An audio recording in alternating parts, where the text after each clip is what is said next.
Hello everyone, welcome back to my channel. Guys, आप सबके इतने पॉजिटिव कमेंट्स पढ़कर मुझे बहुत अच्छा लगा कि आपको ये स्टोरी सुनकर मज़ा आ रहा है। मैं आगे भी आप सबके साथ इतनी ही मज़ेदार और अच्छी स्टोरीज़ शेयर करती रहूँगी। और आप सबसे माफ़ी भी मांगना चाहूँगी कि मैं आजकल फ्रीक्वेंटली कमेंट्स के रिप्लाई नहीं कर पा रही हूँ, लेकिन रेगुलर पढ़कर आपके सजेशंस को नोट कर लेती हूँ। आई होप आप मुझे थोड़ा टाइम दे पाओगे टाइम मैनेज करने के लिए। इस फेस्टिव सीज़न के ओवर होते ही सब बैक टू नॉर्मल हो जाएगा। और मैंने अपना इंस्टा आईडी भी डिस्क्रिप्शन बॉक्स में शेयर कर दिया है। आप जिसको भी मेरी आईडी चाहिए थी इंस्टा की, आप वहाँ से ले सकते हैं। आप मुझे वहाँ पर रीच आउट भी कर सकते हैं। ओह गॉड, आज कितनी सारी बातें की ना मैंने। तो चलिए, अब और ज़्यादा बातें ना करते हुए आगे का एक्सप्लेनेशन शुरू करती हूँ। लास्ट पार्ट में हमने देखा था कि झान और शुकाई आपस में बच्चों की तरह लड़ रहे होते हैं कि तभी यीबो वहां आकर डाइनिंग रूम का हाल देख हैरान रह जाता है, क्योंकि वो जगह पूरी तरह से उन दो बच्चों की तरह लड़ रहे लड़कों ने पूरा मैसी कर दिया था। वहीं ड्रैगन किंगडम से 4 गार्ड्स और 2 मेड्स झान को वापस ले जाने के लिए आते हैं, लेकिन झान जाने से मना कर देता है। यीबो ये सब छुप कर देखता है और गुस्से में वहां अपने घर से बाहर चला जाता है।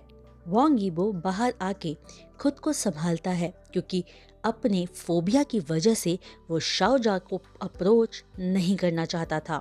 वो बहुत अनकंफर्टेबल भी फील करता है, क्योंकि झान ने उसके पूरे घर का नक्शा बदल दिया था। यीबो अपने कुछ बॉडीगार्ड्स को झान और उसके लोगों को घर से बाहर निकालने के लिए भेजता है, लेकिन वो अगले ही पल हैरान हो जाता है जब देखता है कि उसके बॉडीगार्ड्स उन 4 झान के गार्ड से बुरी तरह मार खाकर घर से बाहर फेंके जा चुके थे। ये वो गुस्से से उन पर चिल्लाता है कि वो सब इतने यूजलेस कैसे हो सकते हैं। यीबो के बॉडीगार्ड्स उसको बताते हैं कि वो तो उन 4 गार्ड्स को छू भी नहीं पाए थे, क्योंकि वो बिना उनके पास आए दूर से ही किसी मैजिक का इस्तेमाल करके उन सब की पिटाई कर रहे थे। यीबो ये सब सुनकर कहता है, तुम सबको या तो कोई भ्रम हो रहा है या तुम अपनी हार को छुपाने के लिए कोई बहाना बना रहे हो। अब मैं जाकर देखता हूँ कि तुम किस तरह के मैजिक की बात कर रहे हो। लेकिन यीबो ये सोचने लगता है कि उसे अंदर जाना चाहिए या नहीं, क्योंकि अंदर के हालातों से उसे ऑलरेडी अनकंफर्टेबल फील हो रहा था। इसी तरह एक हफ्ता बीत जाता है। इस एक हफ्ते में झान ने उस घर में बहुत बार परेशानियां खड़ी करी थी।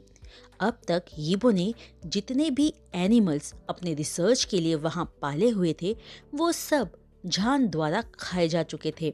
और अब यीबो को ये फिक्र होने लगी थी कि उसके एनिमल्स के खत्म होने के बाद झान कहीं इंसानों को न खाने लग जाए। बेशक उसका फोबिया अभी तक उसे झान के पास जाने से रोक रहा था, लेकिन आज वो अपनी पूरी हिम्मत जुटाकर अपने डर को साइड रखकर झान से फेस टू फेस डील करने का सोचता है। उसने अब तक काफी सारी एशियन टाइम की बुक्स और अपनी खुद की कुछ रिसर्च के बेस पर ये जान लिया था कि झान कहाँ से आया था। शाओजा एक ड्रैगन था, वो कोई म्यूटेटेड एनिमल नहीं था। पुराने समय के कुछ इतिहासों में ऐसे डायमेंशंस और उसमें रहने वाले एनिमल्स के बारे में जानकारी थी जो पृथ्वी से बहुत अलग थी।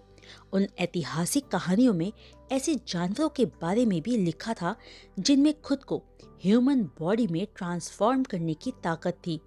उन ऐतिहासिक कहानियों में ड्रैगन्स के बारे में भी जिक्र था, जो कई दशकों से वैम्पायर से लड़ते आए थे और दोनों ने कभी भी किसी से भी हार नहीं मानी थी। बेशक अब वो शांतिपूर्वक रहने लगे थे, लेकिन उनके बीच का तनाव कभी नहीं गया था। हर 500 सालों में एक बाउंड्री जो पृथ्वी और उस दूसरी दुनिया को अलग करता था कमजोर हो जाती थी, जिसकी वजह से कई बार वहां के कुछ प्राणी खुद को ह्यूमन वर्ल्ड में पाते थे। यीबो अब तक ये अंदाजा लगा चुका था कि उस बाउंड्री के कमजोर होने के कारण ही झान गलती से इस दुनिया में आ गया था और खुद को यीबो के लैब में पाया था।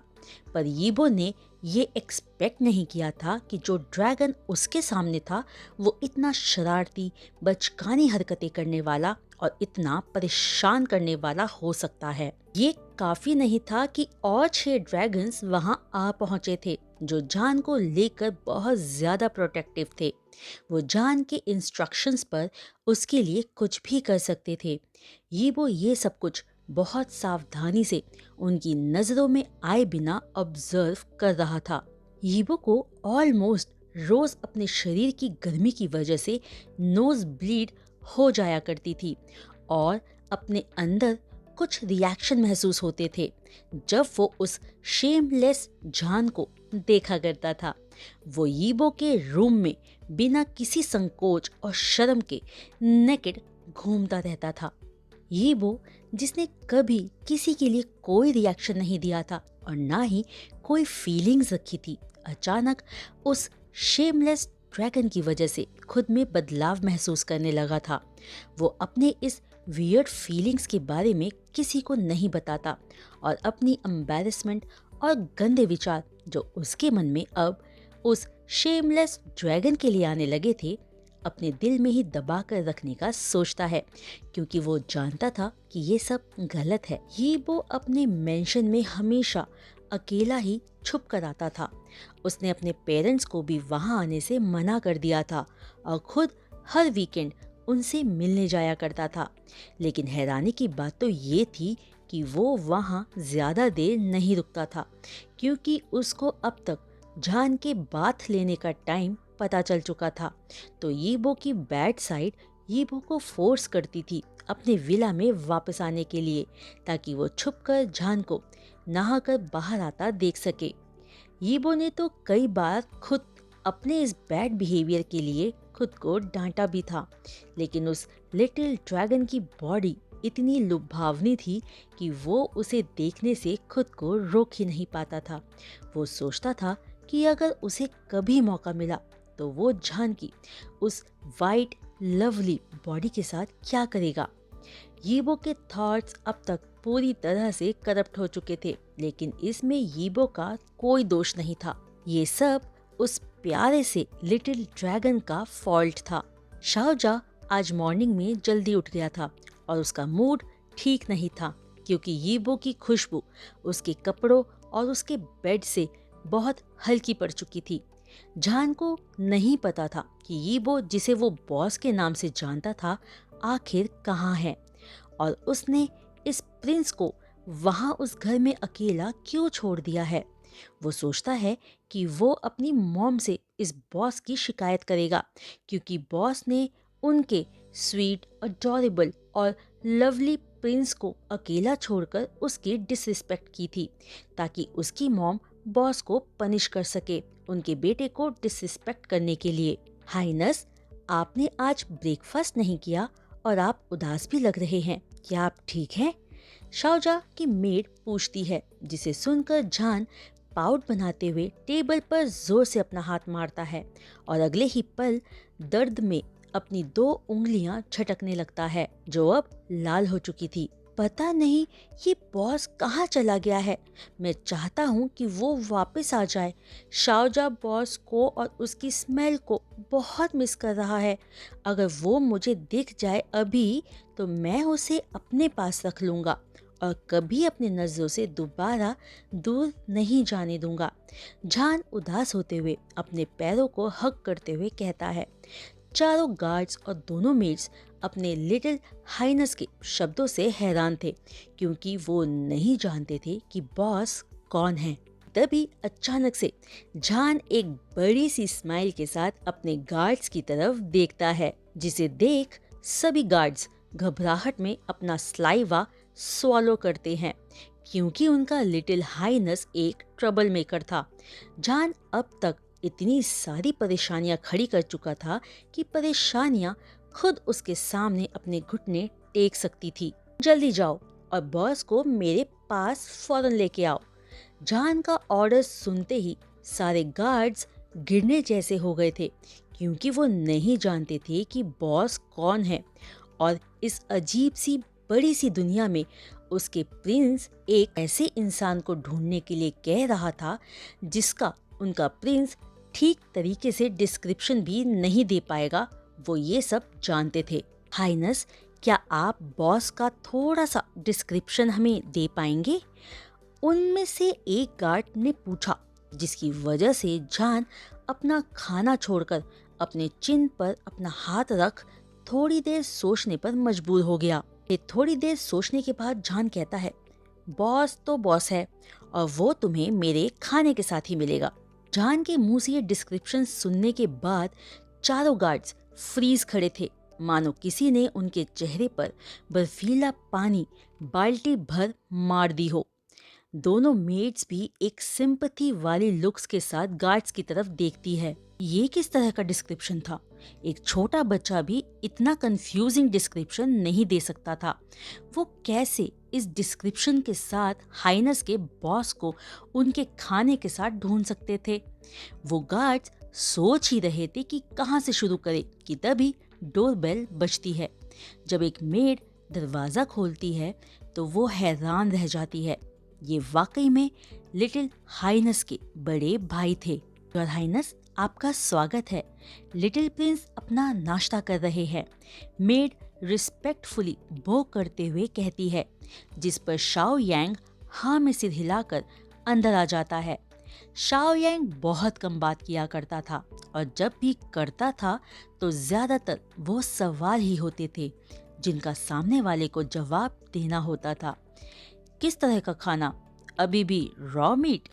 क्राउन प्रिंस पूछते हैं। जान हमेशा रॉ मीट ही खाना पसंद करता था, जो उसकी हेल्थ के लिए सही नहीं था। ड्रैगन किंगडम में भी जान को कुक्ड फूड खिलाने की ज्यादातर कोशिश की जाती थी, लेकिन अब जब वो यहाँ अकेला था तो जान अपनी पसंद का ही खाना खा रहा था।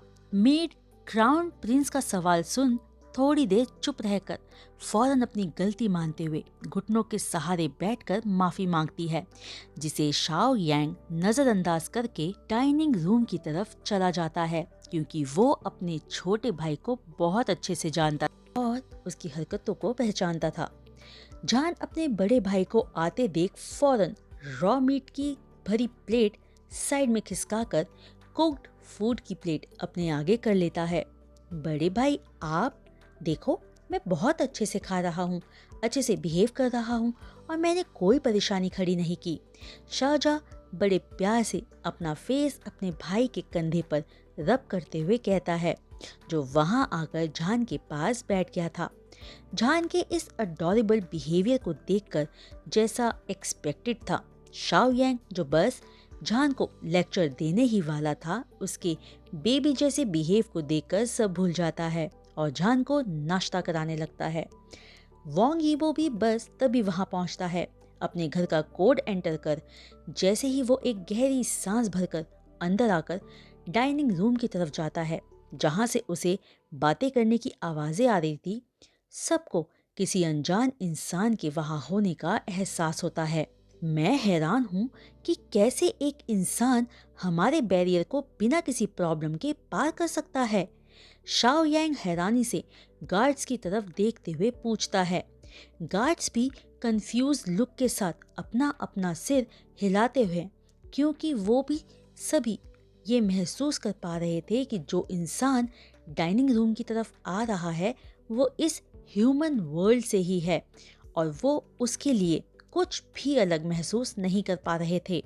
पर एक आम इंसान का उनके बनाए बैरियर को पार करके अंदर आना उन्हें हैरान और परेशान कर रहा था।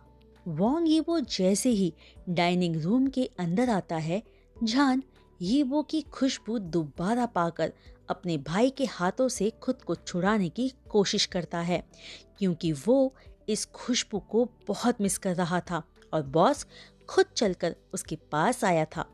वहीं दूसरी तरफ शाओ यांग ये सब देखकर बहुत ज़्यादा सरप्राइज था और उससे भी ज़्यादा अपने सामने उस इंसान को देखकर कि तभी उसके मुंह से सिर्फ एक शब्द निकलता है, नामुमकिन। ये वो शख्स नहीं था जो उसके भाई का मेट होना चाहिए था। ये ये तो वेम्पायर्स का महासम्राट है जो कई सालों पहले अचानक गायब हो चुका था।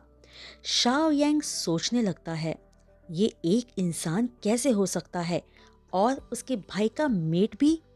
इसके साथ ऐसा क्या हुआ होगा जो ये ह्यूमन बन गया है। वो चारों गार्ड्स जो कि वोंग यीबो को पहचान गए थे फ्रीज खड़े थे। वेम्पायर किंगडम में शांति लाने के बाद अचानक से महासम्राट वहां से बिना कोई निशान छोड़े गायब हो गए थे। तब से वेम्पायर किंगडम बहुत करप्टेड हो गया था जब से सिंहासन उनके भाई के हाथों गया था।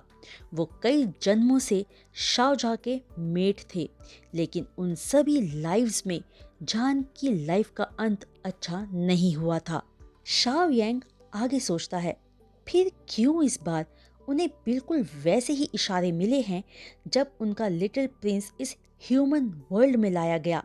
अगर मुझे अच्छे से याद है तो जान अपने हर लाइफ में अपने मेट से मिलता है जब भी उसने अपना रेलम यानी कि किंगडम छोड़ा था। मैं तो सोच रहा था कि मेरे भाई का मेट वेम्पायर किंगडम का रीसेंट किंग है। ये वो उन सब की तरफ देख रहा था जो कि हैरानी से उसकी तरफ ही देख रहे थे, मानो उन्होंने उसे वहां देखना एक्सपेक्ट नहीं किया था। तुम सब हैरान क्यों हो? ये मेरा घर है और मैं चाहता हूँ कि तुम सब अभी इसी वक्त यहाँ से निकल जाओ। ये वो बिना समय बर्बाद किए बोलना शुरू करता है, पर जैसे ही यीबो की नज़र जान पर पड़ती है उसका सीरियस और एक्सप्रेशनलेस चेहरा बिल्कुल सॉफ्ट हो जाता है। उसके दिमाग में वो सारे सीन्स आने लगते हैं जब जान नेकेड होकर अपनी क्यूट छोटे बट को झुलाते हुए उसके कमरे में घूम रहा था, जिसे याद करके यीबो के कान लाल हो जाते हैं। जो शाओ यांग नोटिस कर लेता है और सोचता है कि उसके भाई ने महासम्राट के साथ ऐसा क्या किया होगा कि उनका चेहरा जान को देखकर इतना लाल हो गया है। तभी जान बॉस कहकर चिल्लाते हुए खुद को अपने भाई के हाथों से छुड़ाकर यीबो की तरफ भागता है। वो यीबो के ऊपर जंप करके अपने दोनों पैरों को यीबो के कमर पर लपेट लेता है और हाथों को यीबो के नेक के अराउंड रैप कर लेता है। यीबो के लिए इस बार बहुत हैरानी की बात थी, क्योंकि वो बिल्कुल भी अनकंफर्टेबल फील नहीं कर रहा था और ना ही उसे पैनिक अटैक आ रहा था, बल्कि उसकी दिल की धड़कनें बहुत तेज हो गई थी। वो बहुत कंफर्टेबल फील कर रहा था। उसे लग रहा था मानो हमेशा से जो हिस्सा उसका खाली था वो आज भर गया हो। वो खुद को कंप्लीट फील कर रहा था। तुम कहाँ गायब हो गए थे? तुम्हें पता है मैंने तुम्हें कितना मिस किया, तुम्हारी इस खुशबू को कितना मिस किया। तुम्हारे शरीर की खुशबू बहुत अच्छी है, दी बेस्ट है, मुझे इससे प्यार है। जान एक बड़ी सी स्माइल के साथ यीबो की सेंट को इनहेल करते हुए कहता है। ये देख शाओ यांग और बाकी सभी शर्म से दूसरी तरफ देखने लगते हैं। शाओ यांग सोचता है कि सच में उसके भाई को कोई शर्म नहीं है। वो ऐसे कैसे सबके सामने किसी और से इतना टची हो सकता है। उतर जाओ, ये सही नहीं है, यीबो का दिमाग चिल्ला चिल्ला कर ये कहे जा रहा था। जान को अपने इतना करीब पाकर यीबो की धड़कनें सुपर स्पीड से भाग रही थी। उसके दिल में न जाने क्या कुछ हो रहा था। वो नहीं समझ पा रहा था कि क्यों वो इस चाइल्डिश लिटिल ड्रैगन से इतना अट्रैक्टेड फील कर रहा है। उसे इस लिटिल ड्रैगन पर अपनी नीयत गलत नहीं रखनी चाहिए, जो ये जानता भी नहीं है कि उसकी इन हरकतों से इस वोंग यीबो पर क्या असर हो रहा है। तुम गुस्सा क्यों कर रहे हो? मुझे यहाँ से मत निकालो, तुम इन सब को निकाल दो, मुझे कोई परवाह नहीं है। ये घर बहुत बड़ा है, लेकिन तुम मेरे कमरे में सो सकते हो, जो सबसे बड़ा और खूबसूरत है, जान स्माइल के साथ कहता है। यीबो, जिसे ये एहसास भी नहीं था कि उसने अपने हाथों से जान के बट्स को सपोर्ट किया हुआ था कि वो कहीं गिर ना जाए। जान का ऑफर सुनकर अपना मुंह थोड़ा मोड़ते हुए सोचता है कि ये मेरे बेडरूम को अपना कह रहा है और मुझे वहां सोने के लिए ऑफर दे रहा है। ये लिटिल ड्रैगन इतना मैनिपुलेटिव कैसे हो सकता है? तुम्हारा कमरा, ये मेरा घर है, ये तुम्हारा कब से हो गया? यू लिटिल ड्रैगन, तुम बहुत स्मार्ट हो, ये वो कामली कहता है।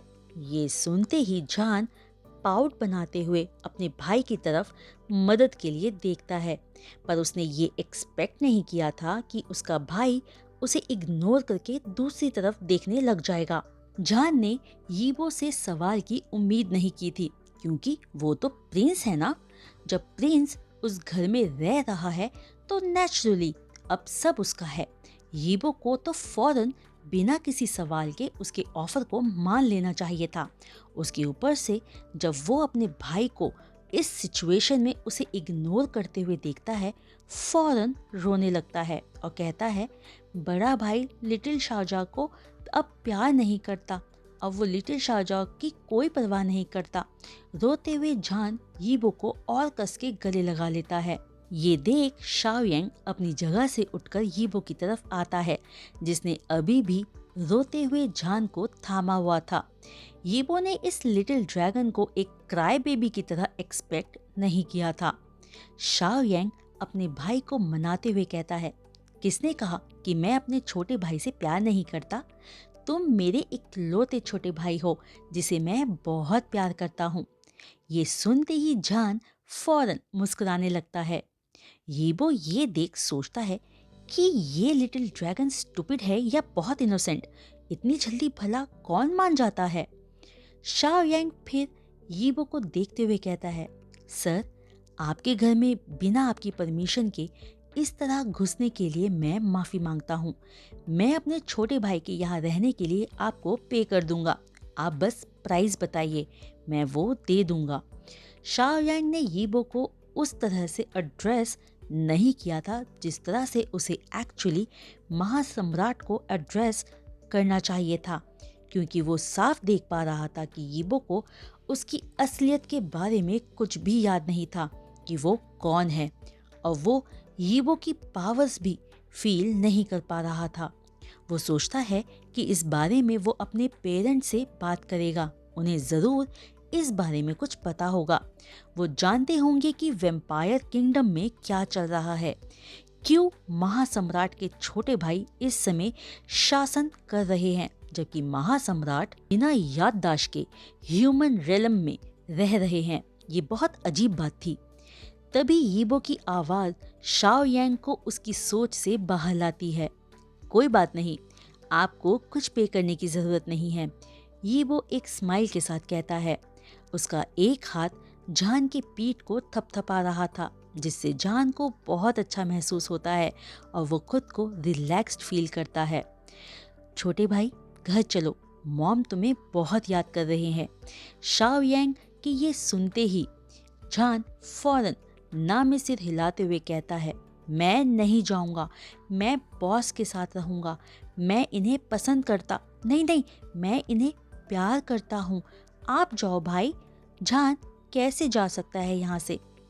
सच था, जान कैसे यहाँ से जा सकता था जब वो यहाँ बहुत खुश था, इसलिए वो फौरन जाने से मना कर देता है। तो गाइज, आज का एक्सप्लेनेशन मैं यहीं रोकती हूँ और हमेशा की तरह आपके कमेंट्स का इंतज़ार करूँगी। गाइज, अगर आपको वीडियो पसंद आती है तो प्लीज़ एक लाइक कर दिया कीजिए, मुझे अच्छा लगेगा, क्योंकि मैंने नोटिस किया है कि वीडियोस पर लाइक बहुत कम आते हैं। क्या आपको स्टोरी अच्छी नहीं लग रही? अगर लग रही है तो इस बार वीडियो पर लाइक ज़रूर कीजिएगा, और हाँ, चैनल को सब्सक्राइब और बेल आइकन को हिट करना मत भूलिएगा। तो आज के लिए बस इतना ही। जल्द मिलूंगी नेक्स्ट वीडियो एक्सप्लेनेशन के साथ। तब तक के लिए बाय।